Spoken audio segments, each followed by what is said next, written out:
let's do that, another 2 implants, another 2 crowns, temporary, and let's build your case step by step with the temporaries until we reach the level when you have the concept, the occlusion, the temporaries in the bite that we want, in the aesthetic that we want.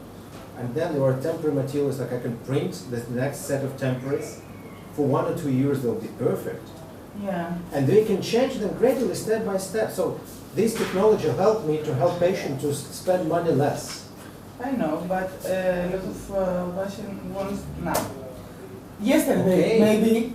Okay, if you want yesterday, please pay. That's why we have No. a lot of work before Christmas, before Easter, and Yeah, in the the same with summer, us. because they are crazy because they went for holidays and they want all the But things. what about if they have temporary solution with that is stable and reliable? What's the problem with that? It's like, it's like an airplane ticket. If you want to leave today, you can see the price. Or if you want to leave tomorrow or have to tomorrow, pay a lot if you yes. want to. Or you can plan it half a year before and you can Yeah. have like some kind of saving in that. So in a way, it's also, I was explained because like we dentists, we feel very, I would say, uncomfortable when we have to tell the patient he has to pay money before. Why? Do you ever see that a service that says, okay, we'll do that and then you pay later? And I'm the same, I'm very, superstitious. It's not good to take money in advance. It's better to do the work and then to take money for it. And this is Yeah. a little Yeah, risky. some patients they say, okay, we don't want to pay. Yeah, I know. So I had this. So I really, I don't know how to answer it. I realized that, especially in Greece right now, a lot of patients who couldn't afford dentistry. Yeah. But in that case, doctor has to make a professional decision. I would adjust to the population I have, and sometimes it's a good decision. In that case, you don't have to have any professional aspirations. You are working as artisan, making money, but you don't think about what you're doing. You just do what patients want. Some doctors are very comfortable in that. I admire them actually because they work having the skills that they mastered 10 or 15 years ago. They're not changing, they do not change, their patients do not change, and they work fine. Yeah. If it's okay with your inner self, if you feel in harmony with yourself. And That's you sleep not- well after Yes, that. it's not a bad dentistry. It's just this kind of dentistry. Yeah. So, okay, but sometimes doctors don't feel in harmony with themselves. They feel, okay, it's not what I want to be. I want to be respected by my colleagues. I want to respect myself. I want to know that I'm working at the top level or I'm working at the most contemporary level. And for that, doctors are really sorry for them because it happens with me. I always go out of my comfort zone.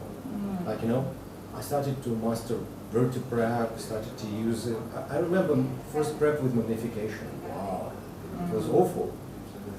And I still didn't reach the level of my microscope because in prosthetic dentistry I don't think that I need to work with microscope. I need to work with magnification. Maybe someday I will challenge myself to work with microscope. It was a challenge for me to master rubber dam because I had nice results without it.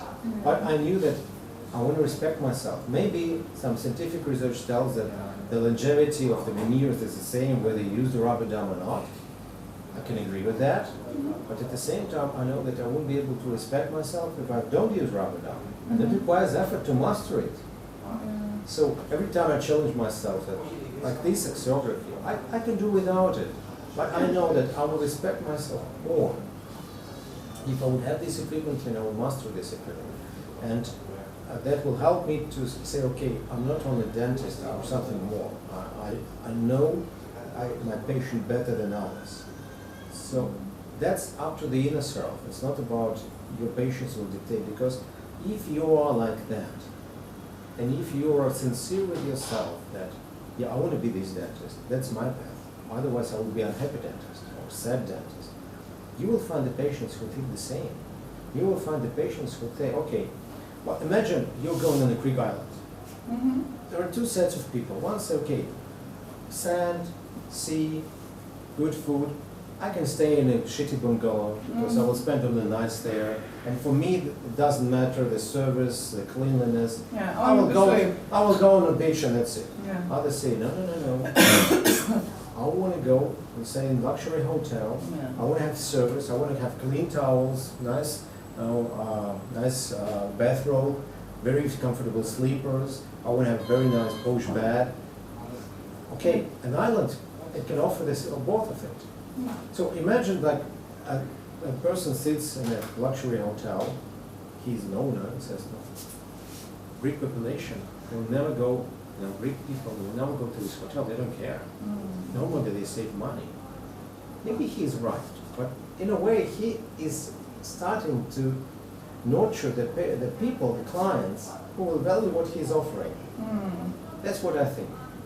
Otherwise, why we have low costers and normal air companies? Like, why in Europe you fly, for example, Turkish or Aegean or TAP? They are not low costers. No. But there is Ryanair, there are other companies. You don't fly them often. You don't want to. Why? Because they don't offer you. They don't offer some service that actually you can live without. 1 hour, 2 hour flights. What kind of service you can? So that's, in a way, I think that's the part of the mentality.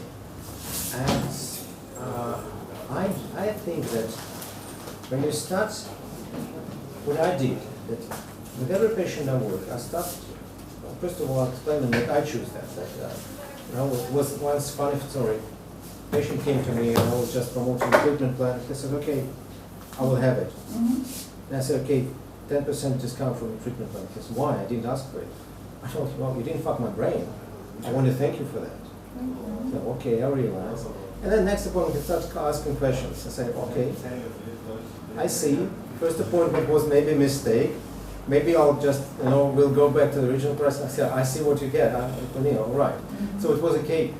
It means that I explained to the patients that I don't want to treat everybody. I want to treat those patients who understand what I'm offering. And I don't have maybe the biggest database, but I think that I would not want any patient that said no to me. That's my attitude, because I'm sure that if the patient didn't value what you're offering, maybe he doesn't trust you. Okay, we have to work on that. Maybe you didn't convince him. Also, that means you did mistake, you have to work on it. Or maybe he doesn't care. So two things, it means that you have to work on yourself to improve it. The third thing is like, okay, no need to. Well, it's a tricky thing. I understand in Europe right now especially, dentistry is experiencing that European dentists invest more and more money. Here as you see what is going on. Yeah. So European dentists invest more and more money in being a dentist, and patients want to spend less and less money for dentistry. And that's universal. That's actually, he is doing the same thing I did before. He's doing manually. Manually, yes. Okay.